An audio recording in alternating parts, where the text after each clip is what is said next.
Okay, excellent. Hello, everybody. I think we're live, so let me make my introductions. Welcome to this Verbling class. My name is Teacher Amy, and today we're going to be discussing a topic which is relevant to everybody if you're on Verbling, because the topic is online classrooms. So we've got an interesting article to read, but we're also going to talk about what we think about online classrooms, how they've helped us, what may be the disadvantages, what we think of them basically, and what we think they may be capable of in the future. How do we see things progressing from here? So if you've booked a slot in the class, do come along in now. If you would like to join us, and the class is full, I think, so you're very welcome to watch along on YouTube or Google Plus and join in as we kind of have this discussion this morning. So as the students are getting here, let me just remind you that there are a couple of pages that you might be able to check out in a few minutes that you have spare today, and they could be useful to you. So the first one is my Verbling Teacher Facebook page. And if you're into Facebook or you go regularly onto Facebook, it might be worthwhile just liking a few of the Verbling teachers so you can keep an eye on what's happening. The other place to go, if you want to find out more information about any of the teachers or about how Verbling works really, the best place to go is to a Verbling teacher page where you can watch videos from that teacher. You can check out their schedule for both classes and private tutoring sessions. You can book a slot with them. You can book a position in a class with them. And you can also write to us. So if you have any questions about anything that's not really answered for you and you can't seem to find the answer to it anywhere, or you have a question to ask a particular teacher, then just use the messaging feature that you'll find on the Verbling teacher pages. So with that behind us, let's see who we've got this morning, and it could be evening for you guys, to talk about this interesting topic today. So I'm going to start with Elena. Hello. Hi. Hello, have I met you before, Elena? I don't think so. No, it's my first time here. Wonderful. Nice to meet you. Where are you from? Nice to meet you too. I'm from Russia. You're from Russia. All right. Which part of Russia? St. Petersburg. St. Petersburg. Well, that's a part of Russia that I know. I haven't actually been there, but at least I recognize the name. So, Elena, tell me something about yourself. Well, I'm from Russia. I like dancing. Okay, you like dancing. Awesome. And what kind of dancing? I dance a dance that is called West Coast Swing. It's American dance. Yep. Do you go to classes? Yeah, I go to classes. I travel around the world to learn more of it. Wow. So you're quite keen on it. Well, I try to do my best. All right, awesome. Well, it's lovely to meet you, Elena. Welcome, Elena the dancer. Thank you. Our topic today, guys, is online classrooms. And if you do want to have a quick look at the article before we get started, or have a think about some of the issues that we might be discussing today, have a think about that while I'm saying hi to the other students. Ali, how are you today? Hi, Amy. I am fine, thank you. How are you? Good, thank you. Did you have a good weekend working? Yeah, on Saturday I worked, and on Sunday a kind of relaxed day for me. All right, you had a relaxing day on Sunday. That's good news. Yeah. Well, it's good to see you back. Ali, what do you think about this topic of online classrooms? How long have you been a student with Verbling? I have been studying in Verbling. I think if it's 15 months about. All right, so quite a long time. How did you find it? How did you find out about Verbling? It's good and very useful. You can join whenever you want. You don't have time limit. You can arrange the classroom with your work or your schedule, and you can join any class whenever you are. It doesn't problem. Yeah, that's absolutely true. Um, There are lots of advantages. yeah, All right. it's Actually, what it's I good. asked you, Ali, was not how do you find it, but how did you find out about it? So how did you discover Verbling when you first found it? How did you find out what it was and where it was? Did you do an internet search, or did you have a friend who used it, or? Uh, I don't know. I was just searching on internet, online speaking in English or learning in Oh, English, okay, awesome. and then I came across to Wordling. I just tried, and I continue. Hey, Um, presto, it worked really well. yeah, All right, thank you, Ali. Well, good to see you, and welcome to the class. thank you. Good to see you as well. Thank you. Diana, hello. Hi, how are you? I'm very well, thank you. How are you, Diana? Pretty good. Great. I don't think I've met you before, have I? Pardon, can you repeat?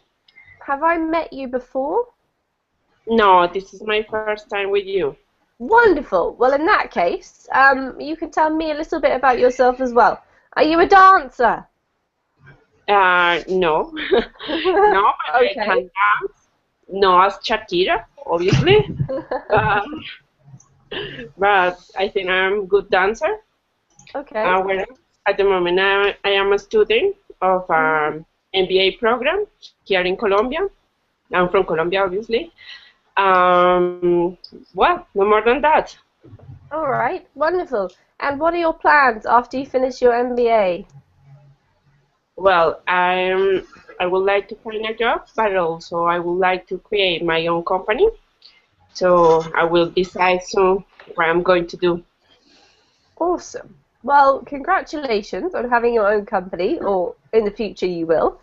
And welcome to the class. Thank you. All right, next is Emilio. Hello, Emilio. Hello, nice to see you again. Nice to see you too. How is everything going? Pretty good. I'm fine, thank you. Did you have a good weekend? Did you do anything exciting? No, it was a calm weekend. I was doing some shopping with my wife, and Saturday in the morning I went with one of my daughters to a volleyball match where she participated. Awesome. How did she... Unfortunately, she lost the game, but okay, it was a nice time together.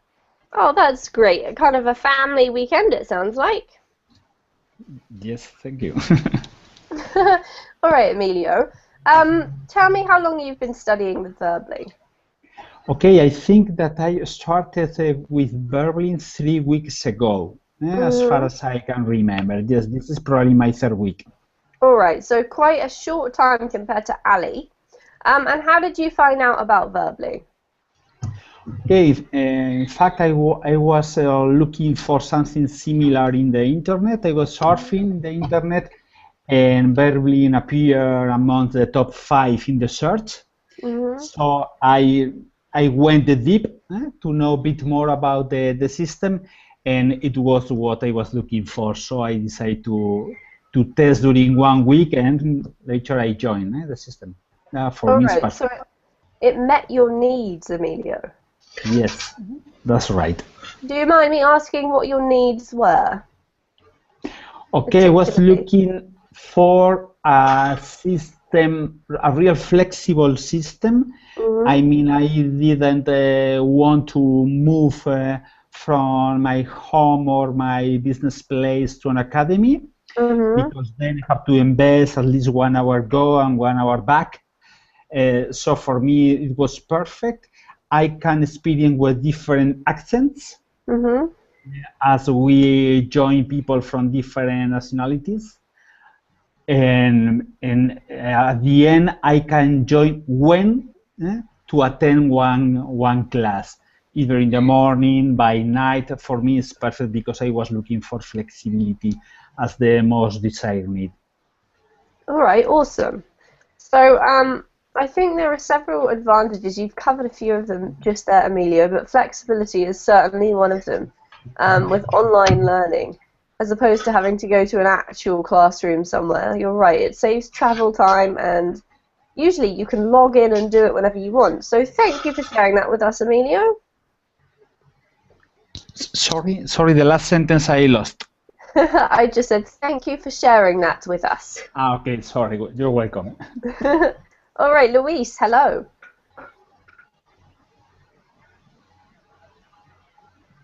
Hello, teacher. How are Hello. you? I'm fine, thank you. Excellent. And how has your weekend been, Luis? It was great. I study a lot. I like study. You like studying. Wow, that's excellent. You must make lots of progress. Yes. I'm learning play music, play a keyboard as well. Really? Yes. What kind of music do you play on the keyboard, Luis? I didn't know about waltz, Mm-hmm. so I'm enchanted You're enchanted? by waltz. Waltz. What a great phrase. I'm enchanted by waltz. Luis, you're going to have to connect up with Elena and Diana and have a party. They can dance, you can play, it'll be great. Nice. But I have to learn first. Yes, you have to learn first. Okay, fair enough. Give you a couple of weeks to, learn a few good songs. Okay. All right, Luis. So I'm going to ask you the same question. How long have you been studying with Verbling? I think must be 1 or 2 months. Okay. And how did you find it, and why do you find it handy or useful? Why did you choose Verbling over a local class or a private teacher in your city or another online platform?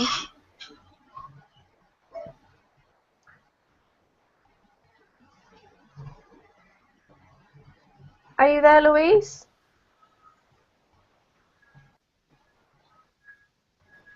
No. All right, well, I will come back to you and hopefully hear the answer to your question. All right, no worries. You're back? No? I think yes, I think I am back now. All right, yeah, your connection was I have been studying over internet for 2 or 3 years. I never have been in presential class. I think I used to work because I work doing websites, so I used to learn things internet. So English is like natural because I have to read a lot of texts in English, and now I'm excited because I'm going to start to study language, and this is going to be like meeting my needs or being fulfilled, you know? Yeah, meeting your needs, yeah. Yes. All right, wonderful. Thank you, Louise, and welcome. Thank you. Okay, Teacher. Marco, hello.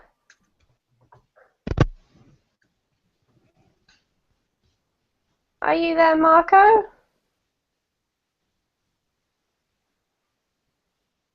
Maybe not. All right, have a see if you can play around with your settings. And I'm going to move on and say hey to Matthew. Hey, how are you? How are you, Matthew? Good to see you again, or hear you again. I'm doing great, how are you? I'm well, thank you. How was your weekend? Well, not too much activity. I worked my weekend, and what did I do else? I went to the gym. I met some 2 friends. Nothing special, nothing exciting. Nothing too exciting, but quite a nice weekend by the sounds of What things. about you? What about you? Tell us. What did I do at the weekend? The most exciting thing. Oh, I had a really boring weekend. I had to go to the dentist. Woohoo! Oh. I work on Saturdays. Woohoo! And what else did I do? Actually, I did go out for lunch on Sunday. That was nice. So there you go. That was my most exciting thing. Can I ask how much did you pay for your dentist? Oh, you don't want to know, Matthew. It's been a nightmare, my dentist. No, how much? I'm not how asking, but how much? Well, what do you want to know? Because it's a long story. On Saturday when I went, I had an X-ray and it was $90. $90 an X-ray for all the mouth, or only for one? For my entire mouth. Okay, but that was like a 3D X-ray or 2D. Okay, you are not familiar, I guess. I don't know. It was a picture, so I'm guessing 2D. Okay, just a picture. Yeah, it was just a picture. It wasn't a hologram. Okay, thanks for sharing. That's quite expensive, $90, I think. Yeah. Well, I don't know what the price of dentistry is in your guys' countries, but I'm in New Zealand at the moment, and it's expensive. In fact, some people go on dentist holidays, which is where you go to another country to have your dentist work done, and you have a holiday, because that entire price, going on a holiday and having your dentist done in another country, is cheaper than just staying here and having your dentistry done. Yeah, I've heard that in the United States, some people that immigrated there, from other countries, they go on this kind of holiday in their homelands and they repair their teeth. Yeah, exactly. That's weird. So there you go. It is weird. I think it's weird too, but it is weirdly cheaper. So anyway, Matthew, let's not talk about the dentist. Not a great topic. Thanks for sharing. That was awesome. That's okay.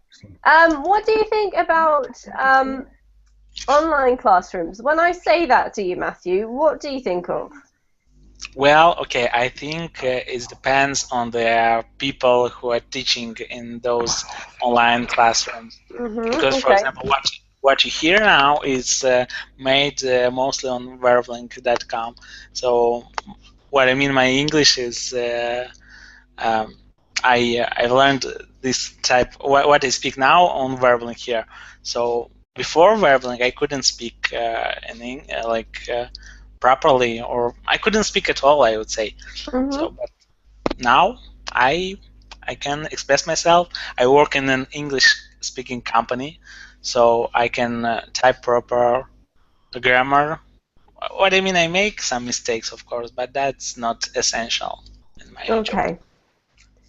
So I think they're very powerful, a very powerful tool, but depends on the teachers, of course, because sometimes you can have not so good teachers, but sometimes good teachers. All right, so it depends on the quality of teachers. Yep. And when you say teachers, I'm guessing you're kind of thinking of Verbling, right? Where we have actual live teachers. Yep. Yeah. Yep. Okay, because we're going to talk about the whole sort of realm of online learning today. And so there are other areas that we'll come across later. But thank you, Matthew. That was very insightful.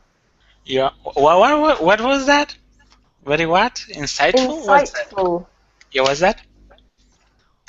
Very deep? I'm trying to type it in the chat box. I don't know. The Verbling chat box doesn't seem to be working. So there it is in the Google chat box. Yeah, I see them. Quality of teachers.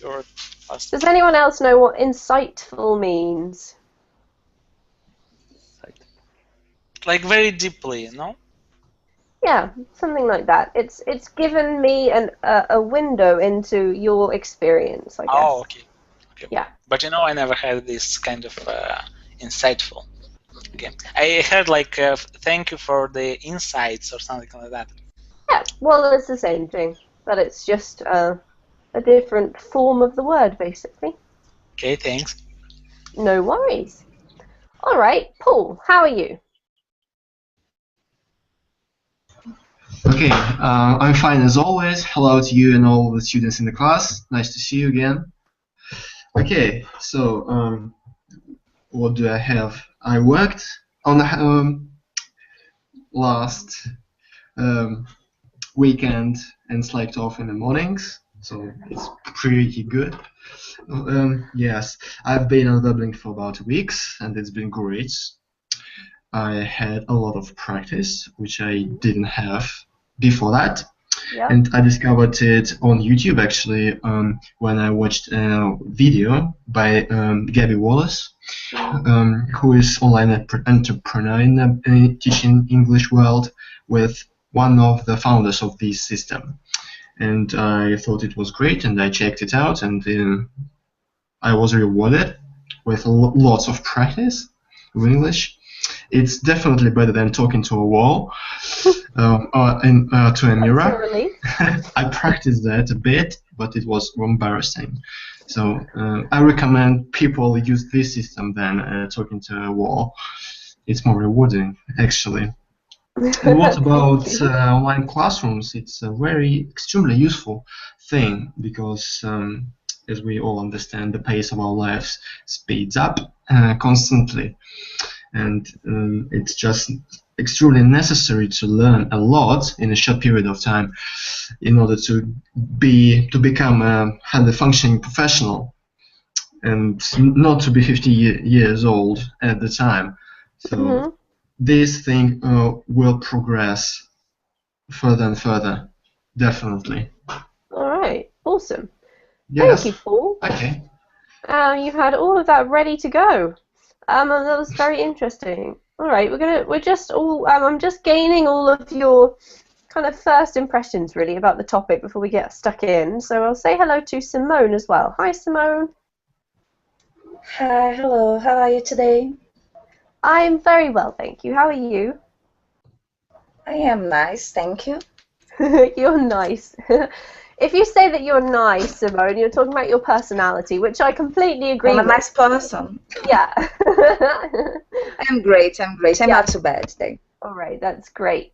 So we've had a few people sort of talking about Verbling and how they came to study here and what the advantages are. How long have you been studying with Verbling? 2 months now. 2 months, okay. I wanted to ask you, Simone, about the disadvantages.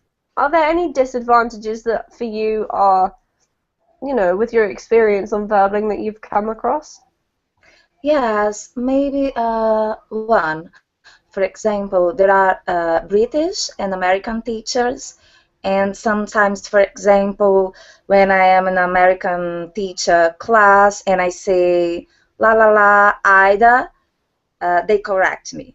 It's not Ida, it's either, and something like that, because there are much more American teachers than British teachers. So, but actually I've got a background in England, so sometimes I just speak like that and people correct me and I feel a little bit annoyed because they could only say, okay, this is British English, is not incorrect, but I am an American teacher. I want you to know that this word is pronounced like that. So you know what I mean? Yeah. Okay.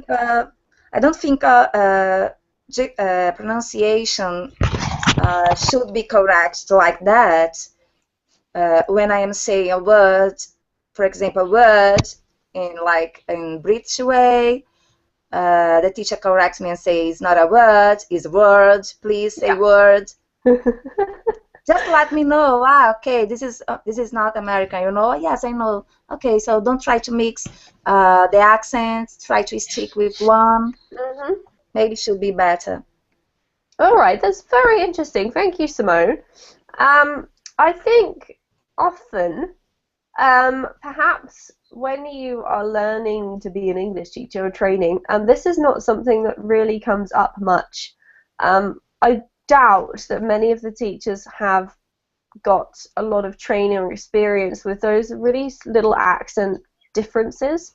So I guess, yeah, it's good that you were able to recognize the difference, Simone, and I think you just need to go, okay, and I'll ignore that.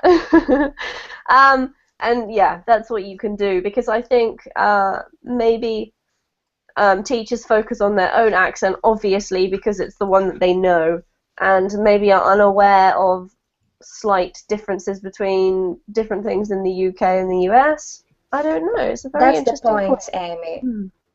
That's the point. British guys, teachers, you know the difference because maybe you are exposed to American English more then they are exposed to British English. So sometimes they don't know. Yeah, for sure. That makes perfect sense, Simone. Well, thank you for bringing that up. I'm just going to go to the two lovely dancers now to ask them their opinion on verbling. So, Elena, Simone's brought up one disadvantage, which is to do with accents. Is there anything that you have found to be a disadvantage? It's not really a disadvantage for me, but kind of comparison with live classes and difference between live classes and live classes. Thank you, and online classes is I think after class communication, because when you go out to the school and you meet people and you can talk to them during breaks or after the class, and I think that's the time when you practice your speaking the most. Yeah. And in online class, everyone has some time to speak, to express their opinions. Yeah. But in comparison to like real life situations and real life speaking, it's much less time. But absolutely. Yeah. So probably this is it. Okay. And how important do you feel that is, just personally? How important do you feel that, like, being able to discuss things with students after class, is that really important to you or not as important as other things? I think it is important because it helps us to use vocabulary and other knowledge that we receive during the class. But I have other places where I can practice my speaking with people who are learning English too. So that is why for me verbling is perfect. So I can learn something here and then I can go there and practice. All right, awesome. Thank you, Elena. So that's great. And I'm going to ask Diana the same question. If you can try and think of any disadvantages that compared with a real life class, perhaps.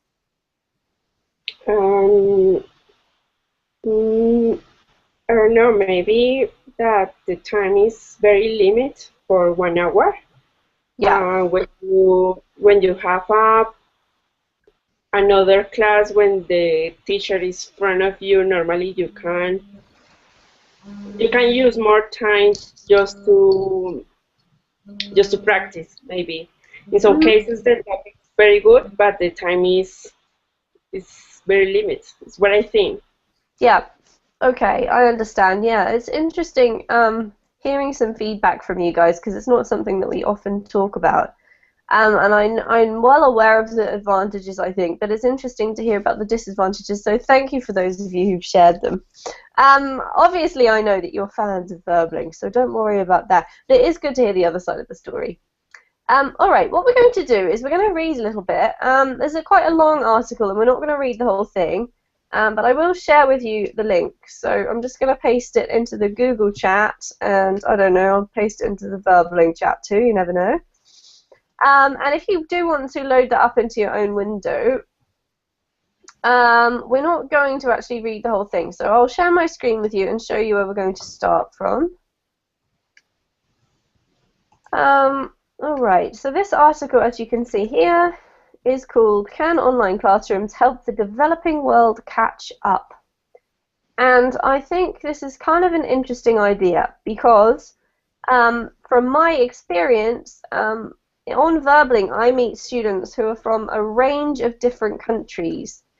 And obviously it's something that developing countries and developed countries can both access. There's an introduction about this guy's experience, and we're just going to scroll down. Do feel free to read this yourself later, but we're going to go down past this little thing here and go and start reading from here. Oops. Alright, so we're just going to read a little bit at a time, and then we're going to stop and discuss what we think. So, let me start with Marco. Are you there, Marco? Yes, I'm here. Oh, wonderful. I'm sorry that I missed you out. I wasn't able to hear you before. Yes, I had some problems with my connection. Okay, and you've sorted them out. I lost the connection for a little while. Okay, well, welcome back. Thank you. Would you like to start us off with the reading, please, Marco? Okay, from globally? Yes. Okay.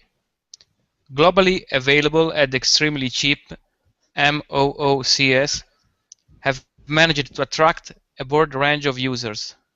Khan Academy, for example, says 30% of its visitors are non-Americans. Clarissa Sheen, Vice President of Business Development at MOOC company, Udemy, says that our focus has been on the US to date, but even without, I don't see any more. Oh, you don't see any more. How about that? No. Yes. Okay, go ahead. But even without much concerted efforts, 30% of our students are international. We have had students win coding challenges hosted by multinational companies in Africa based on the skills they have gained in our courses. In Brazil, we have had Google and other tech companies host meetups for students who are interested in learning new tech skills, to also give them insight into how to get careers in tech. Great, thank you very much. Just stop there, thanks, Marco, and we'll just talk about this section. Just one word. This word here is pronounced effort. Efforts. Yeah, the emphasis on the first syllable, okay? Mm-hmm. Apart from that, beautiful, well done. All right, let's ask if there's any questions about vocabulary, first of all. Yes, I've got one. Great. What MOOC stands for? That's what I was going to talk about in a sec. Does anybody know? No. No. All right, does anyone know what this is referring to at all? To an online course? Yes, exactly. MOOC stands for Massive Open Online Course. Massive Open Online Course. And these are courses that we've skipped the introduction of the article because it's quite long. So I'll just quickly explain it. They're basically websites that you can go on and do a course for free with lots and lots and lots of other students. Usually they take the form of video lectures, then there's exercises to do, there's quite often like a forum that you can use to talk with people, and then you usually do have to do some kind of like test or assignment or something as well. But the good thing about them is that you can access them from anywhere as long as you have the internet, and they're free generally. So has anyone in this... a certification. Yeah, that's absolutely right, Simone. Sorry to interrupt. Sorry. What were you saying? One on social media, and it's very nice. The course was for free, but if you pay, you can get a certificate. All right. Yeah, that's right. So just for those of the students who didn't quite hear you, it seems like your connection's a little bit wobbly today. Simone was just saying the course itself is free, but if you pay a little bit, you can access like a certificate which tells everybody, maybe future employers or someone, that you have achieved a certain level in this subject, or that you've learned this thing. So it can be really useful. Has anyone ever taken one of these courses before? No? I've tried. No. Okay, can you tell us a tiny bit about it?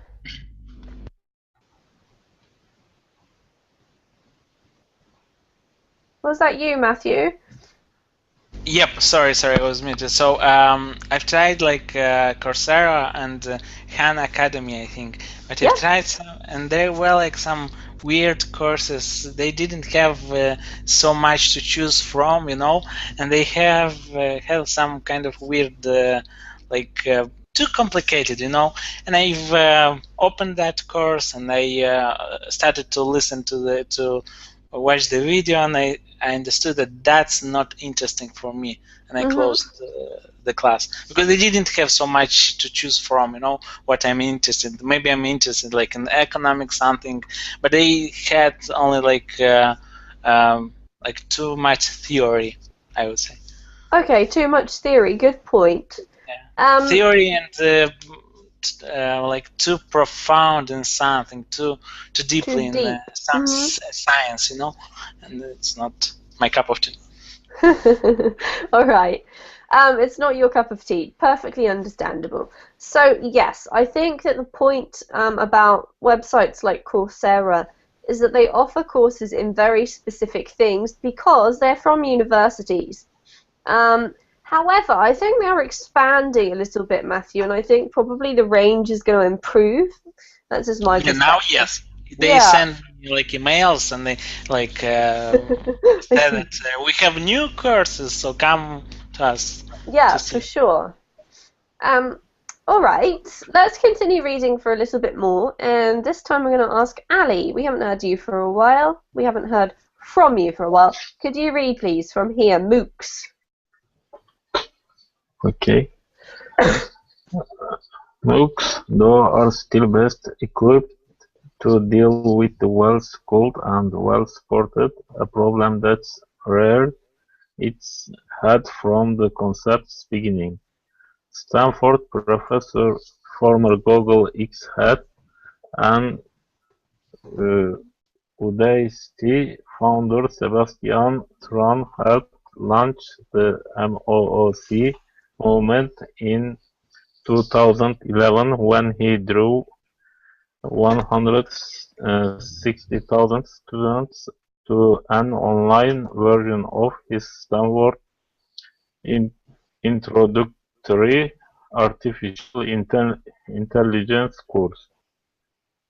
In 2013, Udacity and San Jose State University, supported by a Gates Foundation grant, attempt to expand the program, offering $150 online-only accredited courses for disadvantaged students. But in its first semester, participants performed far worse than their offline counterparts, and the pilot program was put on hold after 6 months. A scaled-down version was eventually relaunched to some skepticism. These were students from difficult neighborhoods without good access to computers and with all kinds of challenges in their lives. Thrun told Fast Company later that year, "It's a group for which this medium is not a good fit." And unfortunately, that's exactly the group that most needs education overseas. Thank you very much. Wonderful reading, Ali. Okay, let's just talk about vocab in this paragraph, guys. Any vocab problems?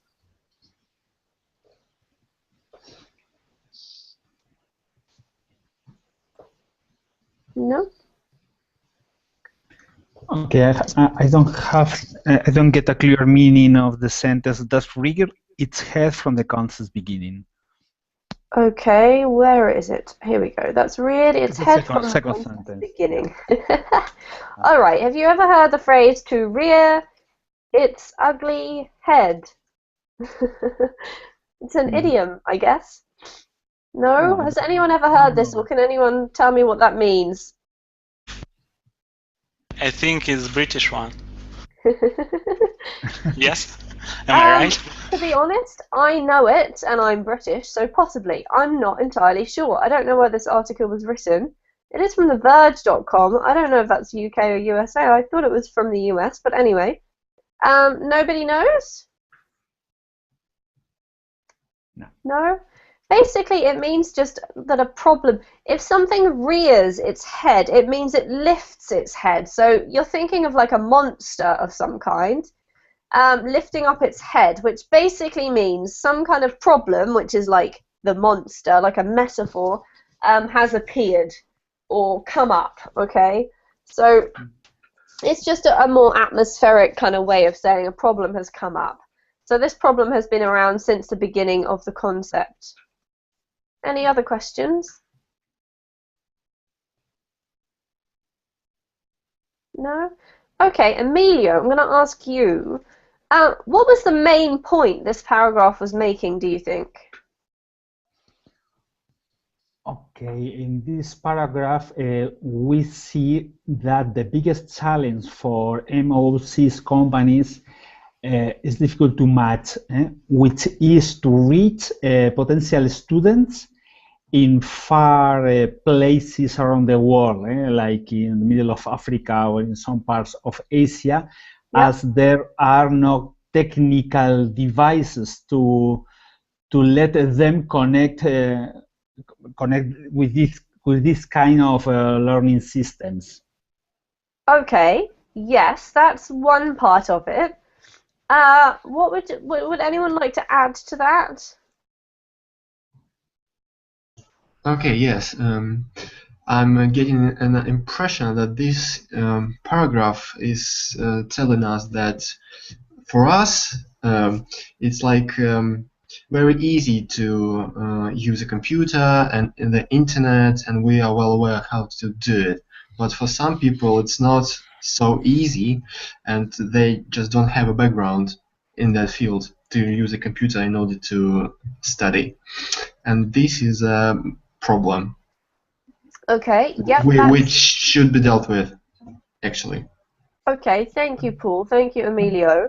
That's absolutely true. There's also one even more sort of, maybe an even bigger problem with this. Did anyone pick that up? Apart from the fact that there aren't maybe a widespread use of devices and the fact that there's maybe not enough technological knowledge, what's the other problem? I think the other problem is also in the way how they assess the success of such programs. Okay.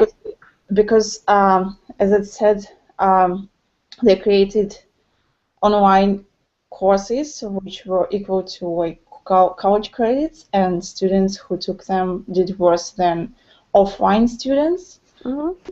But it also says that usually students from like poor neighborhoods and difficult families took online courses, so their average success level is lower than for other students who go to real colleges. Thank you, Elena. Yeah, that's absolutely right. So all three of those points I think are really important. I'm just going to scroll down so that we can see this quote in green. And Simone, could you read that for us, please?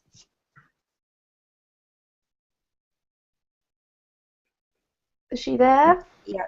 Yes. Can you hear me? Yes, thank you.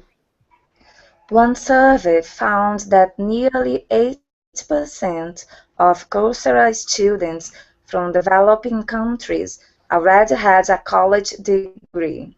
Thank you, Simone. Okay, so this is expanding on what Elena was just saying, and also what Matthew was saying before about the courses offered by Coursera being really, really hard, basically. So it may be that they are... I like to point out that not only hard, but not interesting. You know, when you're studying, so I found that not like not interesting to study. You know, I've tried to get into that, but you know, when a man is talking like nonsense, like an hour, and you should listen to him like an hour again, that's not interesting. After that, you should take some exams based on that what he said, but that's not interesting. You know. Okay, good point.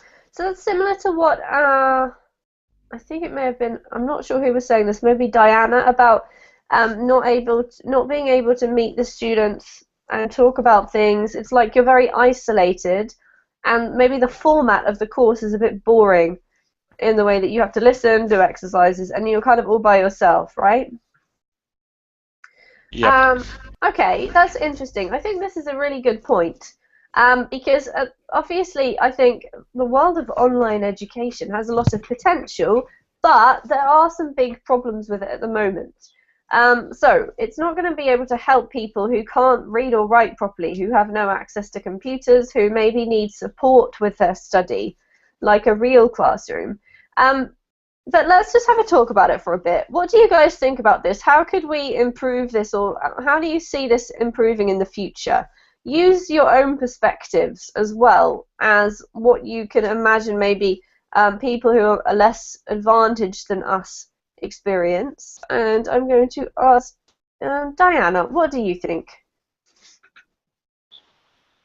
Well, I don't know how to fix this thing. Because my impression with Coursera is that the students are people who already have another diploma, but also they want to improve in a topic area. For example, in strategy. Yeah. I remember that I took a lesson of that, and it was just because I wanted to have a deep information about that information of that topic. But in this case of the article, is like people who cannot read will be able to take these courses. The only solution that I think would be possible is just to teach people how to read through internet. But I don't know if it's possible. Because if they cannot read in their own language, obviously it will be more difficult to understand in another language like English, for example. Yeah, absolutely. And I think there you've just brought up another very important point, that at least the majority, I think, at the moment of these courses are in English. So if you go to Coursera, there are courses in other languages, but not as many, so you don't have as much choice. Thank you, Diana. Very interesting. But in English, it's very good that they're in English, because I learn English on the same way. What I mean that it's not difficult when you listen. It's not difficult if they don't have any accent, like Indian accent or some kind of accents. It's very, because there was like a teacher, he spoke with Indian accent. That was difficult for me to understand. But when a teacher is like native, it's okay. Okay. All right, so I'm just going to scroll down a little bit further, and we're going to find the next part, so just bear with me. This whole article I find very interesting. It's not that one. Here we go. We're just going to read another little point that they bring up. So, who would like to read? Any volunteers? I can read. Thank you, Paul. Okay, the counter-argument, yes? Yes. Okay, here we go. The counter-argument raised in Gates' letter is that glossing over inequality could end up exacerbating the very social problems education is supposed to solve, calcifying gaps between rich and poor, rural and urban, or male and female students. edX, for example, says about 60% of its students in developing countries are male, and the University of Pennsylvania study found roughly the same split in Coursera classes. The emerging BRICS countries of Brazil, Russia, India, China, and South Africa had an even starker disparity of around 68% men to 31% women. Thank you, Paul. Interesting. Yes, I think that is interesting. Any questions, firstly? Okay, what exacerbating mean? What does exacerbating mean? Good question. Does anyone know? It's to big up. Sorry? To increase. To big up or to increase the problem. Yeah. Yeah, that's right, Emilio. Make it worse, basically. Okay. Okay, so you can substitute that in there. Are there any other questions? Yeah, I like the expression calcifying gaps between rich and poor. I mean that it's making it solid. Eh? Yes, exactly. Yes. It is a nice one. You're right there, Emilio. All right, Emilio, go ahead. What do you think about this? What's it really saying? Okay, for me it's very strange because at least in Spain in the universities there are more women than men studying. But here in Coursera, we see that is the opposite. In fact, there are more men, 60% against 30%. And I don't understand the reason unless we are talking about less developed areas in the world. Yep. Where I understand that unfortunately the women are having less, how to say, less importance in the business field or in the political area, and that's the reason why there are much more men than women. Yes, that's correct, Emilio. So I think what they're saying is, in actual fact, it was the United States as well, which is obviously not a developing country. But for some reason, there are more male students in online courses than female. And actually, just judging by my very vague sort of overview and experience of Verbling, I do tend to have more male students than female students as well when it comes to my classes, which is kind of interesting. I'm going to ask Elena, a female student, what's your opinion about this? Well, actually, talking about statistics, as far as I know, for example, in Russia, there are more female students than male students. Like in real universities, not. I don't know about online courses. So that's similar to Spain. Yes. Yes. Somehow Russian women would like to be more educated than men. Often. At least now. Yeah, sure. Yeah, and about online courses, I don't know, maybe it's a matter of time, or probably in many families, women are still considered to be like housewives and mothers, and they don't pay so much attention to their education and career development. Okay. Yeah, absolutely true. I just want to go back to this sentence here, really, and possibly this extra little bit which Emilio liked. Who would like to just read that sentence and see if they can interpret it for me? What's the point of that sentence?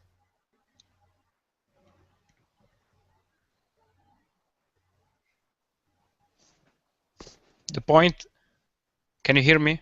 Yes, go ahead, Marco. The point is that poor people cannot access to technologies, and so they cannot they cannot improve their education, and their destiny is to be poorer and poorer.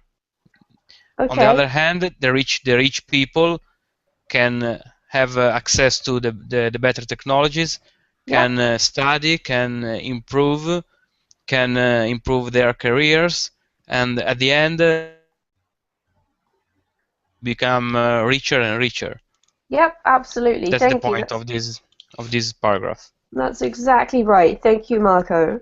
So really, what it's sort of like worrying that although this seems like a great answer to education problems, it may actually make it worse because of some other problems that we have not yet solved as human beings yet. Let's just look at the whole idea of online education, and obviously it's not perfect. There are problems. I feel positive that hopefully we will overcome those problems. But let's just think about the future. We've got like a couple more minutes of class. Just think about like in 10 or 15 years, how do you see this idea of online education affecting you, your country, your society in particular? Because we all come from different places. Would anyone like to answer? Just a speculation. Okay, I've got an idea. Maybe as nowadays many things are moved to cyberspace, not only classes but business as well. And in 10 or 20 years, everyone would sit at home all day in front of the computer and do whatever they like on the internet, studying, doing business, chatting, don't know, watching movies, all sorts of things, and don't going anywhere. So it's kind of a bad sign. But I think all of you understand me, because we're doing just this thing, sitting at home in front of the computer. So we should find a balance between doing just that and going out and doing other things and interacting with people face to face and not on the cyberspace. Okay, so but then the tendency is possible. So we'll see. All right. Yes, we will actually, Paul. Eventually. Thank you for that. Okay, so yeah, I have to admit that it does seem like we're headed in that direction. I'm not sure how I feel about that. It's a bit strange to think about it. Do you think there are any areas that really won't move it over to the internet or cyberspace, that really need to be human to human? Does anyone want to comment on that? Yes, I would like to say that. Hello? Yeah, go ahead, Diana. Okay. Here, for example, in Colombia, I think the society is still very unequal because we are divided between rich people and poor people, and the reason is because if you want to go to a university or to have a good education, you need to go to a private university, which is very expensive. Mm-hmm. So the population is divided, I think, because of the education. So if we improve this kind of lessons or education through internet, and many people is able to have access, at the end we will have a society more educated, and definitely that impacts in the progress of the country. All right, that's awesome. Yeah, that's kind of inspiring, Diana, because that's a very positive kind of outcome, I guess, of online learning. Or could be, hopefully. All right. Thank you, everybody, for participating. I think it's a discussion that's going to be ongoing and changing a lot in the next few years. Even just from when Verbling first started, I think it's had a lot of impact and it's changed quite a bit. So I'm going to post the article onto my Facebook page, and if you would like to go and make a comment under that or read the rest of it when you have time, then do feel free. But otherwise, we're going to finish off now. So thanks all of you for participating and sharing your opinions with me today. I hope you have a really wonderful evening, and I also hope to see you again soon. Okay. Thank you. Bye. Bye. Thank you. Bye. Bye. Have a great night. Thanks.